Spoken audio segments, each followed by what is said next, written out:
वादग्रस्त IAS अधिकारी पूजा खेडकर हिच्या बानेर येथील घरातून काही अज्ञात व्यक्ती पडले बाहेर। रायगड मुख्यमंत्री माझी लाडकी बहीण योजनेपासून कर्जत तालुक्यातील एकही महिला वंचित राहू नये यासाठी सूचना दिल्या आहेत। महेंद्र थोरवे मुंबई समनक जनता पार्टीचे पदाधिकारी काँग्रेस प्रदेशाध्यक्ष नाना पटोले यांच्या भेटीसाठी टिळक भवन येथे दाखल।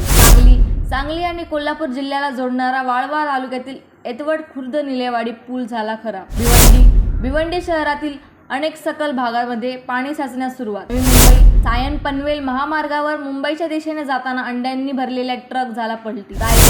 रायगडच्या रोहामध्ये कुंडलिका नदीच्या पाणी पातळीत वाढ। Mumbai grand road western railway station जवळील G+4 इमारतीचा वरचा भाग सकाळी कोसळला। मुंबईच्या प्रभातदेवी परिसरात पावसाची जोरदार हजेरी। बुलढाणा शेगाव चिंचोली फाटा येथील अपघात प्रकरणातील खऱ्या चालकाला ग्रामीण पोलिसांनी केली अटक।